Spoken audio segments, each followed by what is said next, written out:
ఖమ్మం జిల్లా రణపాలెం మండలంలో మొత్తానికైతే కారు ప్రమాదంలో ఓ తల్లితో పాటు చిన్నారి బిడ్డల మృతి ఘటన ఒక అనుమానాస్పదంగా నమోదవుతుంది. మొత్తానికైతే మాత్రం ఒక అక్ర సంబంధంతో తన సతమణితో పాటు చిన్నారి బిడ్డలు ముక్కుపచ్చలారిన చిన్నారి బిడ్డలకు మృతికి కారణమైందని చెప్పారు కుటుంబీకులు ఆరోపిస్తున్న నేపథ్యంలో మొత్తానికైతే మాత్రం రణపాలెం మండలం బావోజీ తండాకు చెందినటువంటి బోడ ప్రవీణ్ ఆయన వృత్తిరీత్యా ఫిజియోథెరపీ డాక్టర్గా హైదరాబాద్లోని ఆయన విధులు నిర్వహిస్తున్న నేపథ్యంలోనూ మరో పరాయి స్త్రీతో అక్ర సంబంధం ఉందని అని కుటుంబీకులు ఆరోపిస్తున్న నేపథ్యం గతంలో కుటుంబంలో అనేక పలుమార్లు కూడా గొడవలైన నేపథ్యం ఉంది. మొత్తానికైతే ఆ గొడవలో భాగంగానే ఇటీవల కాలంలో కూడా బోడ ప్రవీణ్ అనే వ్యక్తి కూడా మరో యువతితో కేరళ రాష్ట్రానికి చెందిన ఓ యువతి నర్సుతోటి అక్రమ సంబంధం నేర్పుకుంటూ మొత్తం ఇటీవల కాలంలో ఒక నెల రోజుల క్రితం కూడా కేరళ వెళ్ళేసి ఆ ప్రాంతం నుంచి కూడా మొత్తానికైతే మాత్రం తన యొక్క సహజీవనం కొనసాగిస్తున్న నేపథ్యంలోనూ అనుమానాస్పదంగా భార్య తన భర్తపై ఉన్నటువంటి అనుమానాన్ని వ్యక్తం చేసుకుంటూ కుటుంబంలో ఘర్షణ జరిగిన నేపథ్యం ఉంది. మొత్తానికైతే ఈ ఘటన సంబంధించి చివరకు ఒక మిస్టరీగా మృతి ఘటన నెలకొంటంతో కుటుంబీకులు మొత్తం కన్నీరు మునిరే నేపథ్యం. మొత్తానికైతే ఖమ్మం నగరంలో ఇప్పుడు మాచిరి ప్రభుత్వ ఆసుపత్రి దగ్గర ఉన్న మాచిరి దగ్గర మనం ఇప్పుడు ఉన్నాం. ఈ కుటుంబీకులు మనతో ఉన్నారు. అసలు ఏం జరిగింది, ఎలా జరిగిందమ్మా ఇదంతా? బాబాయ్ కూతురు చిన్న అమ్మాయి. ఆ అమ్మాయికి మేము 5 సంవత్సరాలు మొన్న 25తో ఒక 5th యానివర్సరీ కంప్లీట్ అయిపోయింది, 6th రన్ అవుతుంది. ఇదంతా ప్రీ ప్లాన్డ్ అండి. అసలు వాస్తవంగా అది యాక్సిడెంట్ కాదు, ఏదో కారు ప్రమాదం జరిగినట్టు యాక్సిడెంట్ అయినట్టు ముందే ప్లాన్ చేసి ఏదో చిత్రీకరించి అందరినీ మభ్యపెట్టే ప్రయత్నం చేశారు. కానీ మన కళ్ళకు కనబడుతుంది వాస్తవ పరిస్థితులు ఏంటంటే మన కళ్ళకు కనబడుతుంది అది కారు ప్రమాదం కాదు, హత్య అని మనం క్లియర్ కనబడుతుంది.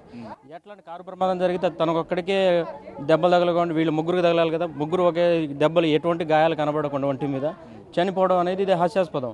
కాబట్టి దీని మీద తక్షణమే పోలీసులు నిష్పక్షపాతంగా విచారణ జరిపి అర్హులైన దోషులకు శిక్షించాలి. అదేవిధంగా మాకు న్యాయం జరగాలి. మేమేదో అమ్మాయిని సంసారం చేయమని పిల్లనిచ్చినాం కానీ మాకేదో శవం ఇచ్చి హత్య చేసి మాకు అప్పచెప్పమని అనలేదు. మేము ఆ రకంగా గతంలో కుటుంబం సంబంధించినటువంటి అనుమానాలు ఉన్నాయని చెప్పి అంటున్నారు. మరోవైపున కూడా పరాయి మహిళతోటి అక్కడ సంబంధం ఉంది, సహజీవనం కూడా చేస్తుంది. ఇటీవల కాలంలో కూడా ఆయన కేరళ కూడా వెళ్ళినట్టుగా ఆరోపణలు వినపడుతుంది. నిజమేనా ఇదంతా? నిజమే. మా అక్క సొంత 15 రోజులు కేరళ వెళ్ళాడు. మాకేమో బెంగళూరు బెంగళూరు ఒక 10 మంది మా ఎండి సార్ పర్మిషన్ ఇస్తే మేము 15 మంది వెళ్ళాము. అక్కడ బెంగళూరు వెళ్ళి మేము వర్క్ చూసుకున్నామని చెప్తే తర్వాత మాకు బోర్డింగ్ పాస్ దొరికింది.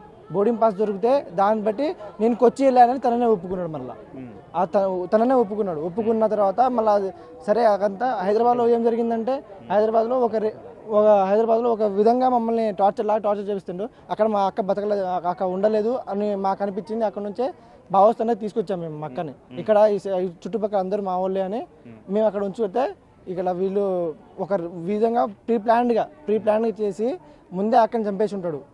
చంపేసి అది ఒక కార్ యాక్సిడెంట్ లాగా చిత్రీకరించిండు. మృతదేహం పైన ఏమన్నా కొట్టిన ఆనవాళ్ళు కానీ మొత్తం ఇంజెక్షన్ ఇచ్చిన వాళ్ళు కానీ ఏమన్నా బ్లడ్ ఏమన్నా డామేజ్ లేకున్నాయి?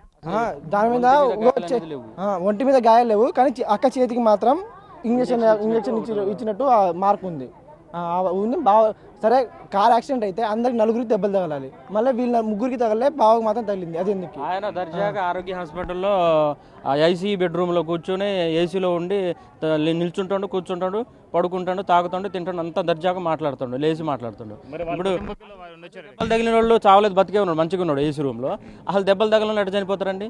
ఇదంతా మనకి కరెక్ట్గా కనబడుతుంది కదా. ఆయన ప్రీ ప్లాన్డ్గా కావాలనే ఇదంతా ముందే ప్లాన్ చేసుకొని ఇదంతా హత్య చేసి ఇదంతా కారు ప్రమాదంగా చిత్రీకరించే ప్రయత్నంలో మనకి అది కనబడతా ఉంది క్లియర్గా. కాబట్టి మనం దీన్ని అసలు ఇంటర్నల్ డిస్టర్బెన్స్ ఉంది, వాస్తవంగా ఉంది. అది కేరళ అమ్మాయిలతో అక్కడ హాస్పిటల్లో ఏదో అమ్మాయితో అక్రమ సంబంధం పెట్టుకున్నాడు, ఇదంతా జరుగుతుందని. సరే ఏదన్నా వాళ్ళ భార్య భర్తలు కూర్చొని పరిష్కరించుకోవడం, లేదంటే అబ్బాయి తల్లిదండ్రులు వచ్చి కూర్చొని పరిష్కరించే విధంగా వాళ్ళు చేసుకుంటారు అనుకున్నారు. కానీ వాళ్ళ ప్లాన్లు ఫెయిల్ అయిపోయినాయి. కాకపోతే వాళ్ళు ఈ రకంగా మనం ఈరోజు ఈ హాస్పిటల్లో కూర్చొని మనం ఇట్లా కలుసుకుంటాం అనుకోలేదు. మన ఈ దురదృష్టవశాత్తు మనం ఇట్లా కలుసుకుంటున్నాం. కాబట్టి మేము ఏదో ఆయనకి శవం ఏదో మా అమ్మాయిని చంపారు బాబు అని ఆయన చేతిలో పెట్టలేదు. మేము ఏదో సంసారం చేసి మంచిగా పిల్ల పాపలతో 100 ఏళ్ళు బతుకుతారు, 100 ఏళ్ళు బతుకుతారని ఇచ్చాము మేము. కానీ ఇట్లా చేయడం అనేది కరెక్ట్ కాదు. ఇది మా ఇంట్లో ఆడపిల్లలు జరిగింది కాదు, ఏ ఇంట్లో ఆడపిల్లలు కూడా జరగడానికి వీల్లేదు. ఏ ఇంట్లో ఆడపిల్లలు ఇట్లాంటి జరిగితే మాత్రం కఠినంగా శిక్షించాలి, వాళ్ళు శిక్షించబడాలి. ఆ ప్రవీణ్కి ఉరి శిక్ష విధించాలి. అదేవిధంగా ప్రసాద్, మంగిలాలు, అఖిల్ వీళ్ళు ముగ్గురికి కూడా కఠిన కారాగార శిక్ష వీళ్ళు మమ్మల్ని నమ్మించారు. వీళ్ళు ముగ్గురు వాళ్ళు ముందే ప్లాన్ చేసుకున్నారు, కానీ మాకు నమ్మించారు వాళ్ళు. మేము మీ అమ్మాయి బాగానే ఉంది, మీ అమ్మాయికి ఏం కావట్లేదని. వీళ్ళు ముగ్గురు మెయిన్గా అఖిల్ వాళ్ళ నాన్న ఇంకా ఈ ప్రసాద్ రామనగర్ తండ. వీళ్ళు ముగ్గురు ఒక విధంగా మమ్మల్ని తీసుకొచ్చారు. మమ్మల్ని బాగానే ఉన్నారు, బాగానే బతుకుతున్నారు, అందరు ఇక్కడ బాగానే 17 days ఉన్నారు. ఇక్కడే 17 days బాగానే ఉన్నారు అని చెప్పుకొని వచ్చారు. తీరా బర్త్డే వాళ్ళకి 26న వాళ్ళ మ్యారేజ్ డే. కేక్ కట్ చేయించుకోవడానికి నేను వస్తా అక్క, నేను వచ్చి బండి మీద వచ్చి నీకు కేక్ కట్ చేయించుకొని నేను తీసుకెళ్తా ఎక్కడైనా మళ్ళీ తీసుకొచ్చి డ్రాప్ చేసేస్తా అని చెప్తే, లేదు బావా నన్ను అక్కడ తీసుకెళ్తాను ఇక్కడ తీసుకెళ్ళాలని చెప్పిండు. కానీ తర్వాత రోజు ఫోన్ చేస్తే ఎక్కడికి తీసుకెళ్ళలేదు. సరే నెక్స్ట్ రోజు నేను వచ్చేస్తారా అని చెప్పింది అక్క. సరే ఆయన ఏమో సరే నేను వచ్చి తీసుకొస్తా అక్క, నేను బండి మీద తీసుకొస్తా అని చెప్పా. అయితే వద్దు నువ్వు రావద్దు, ఎవడు రా నువ్వు అన్నాడు. అలాగే అన్నాడు నాకు. అంటే ఇప్పుడు వాళ్ళ తల్లిదండ్రులు అంటే అబ్బాయి ఏదైతే ప్రవీణ్ ఉన్నారో వాళ్ళ కుటుంబీకులు ఎవరైనా వచ్చారు ఇక్కడ ఎవరు రాలేదు. ఇప్పటివరకు ఎవరు రాలేదు. మేము పొద్దున్న నుంచి పోలీసులకి ఫిర్యాదు చేస్తూనే ఉన్నాం. నిన్న నైట్ నుంచి చేస్తూనే ఉన్నాం, కానీ ఇప్పటివరకు రెస్పాండ్ అవ్వట్లే. మమ్మల్ని ఆపుతున్నారు. ఇంకా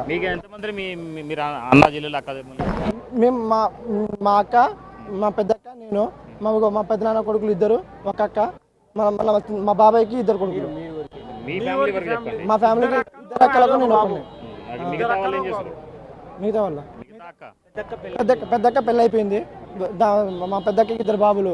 సో అసలు మీరు చెప్పండి, ఈ మిస్టరీ ఏంది, ఈ మృతికి గల కారణాలు ఏంటి? చాలా అనుమానాలు వ్యక్తం అవుతున్నాయి అంటారు, అక్కడ సంబంధం అంటున్నారు, అసలు మీ డెత్కి సంబంధించిన ఎలాంటి దెబ్బలు కూడా లేవు అంటున్నారు. అసలు మీరు ఎలా చూసుకోవచ్చు మీ చెల్లి విషయం? నేను హైదరాబాద్లో దిల్సుఖ్నగర్లో ప్రిపేర్ అవుతూ ఉన్నాను సార్. దిల్సుఖ్నగర్లో ప్రిపేర్ అవుతున్నప్పుడు నేను వీక్లీ వన్స్ వాళ్ళ దగ్గర పోతాను. వీళ్ళు అత్తాపూర్లో ఉంటారు. అత్తాపూర్లో అక్కడ జర్మంటెన్ అనే హాస్పిటల్లో ఫిజియోథెరపీ డాక్టర్గా చేస్తారు మా బావగారు. అయితే నేను వీక్లీ వన్స్ వెళ్ళినప్పుడు నేను గత 2 years నుంచి అక్కడే ఉంటాను సార్ వాళ్ళు. నేను అక్కడక్కడ అప్పుడప్పుడు వెళ్తూ ఉంటాను మధ్యలో. అంటే నాకు ఆరోగ్యం బాగాలేక అప్పుడప్పుడు ఏదో పోతూ ఉంటాను. ఆ టైంలో వాళ్ళు ఒక్కరోజు కూడా సంతోషంగా భోజనం చేయలేదు సార్. నేను వాళ్ళని మామూలుగా ఏందని పరామర్శించలేదు. ఎందుకంటే ఫ్యామిలీ గొడవలు కదా, చెల్లి ప్లస్ బావ కాబట్టి సర్దుబాటు చేసుకుంటారు.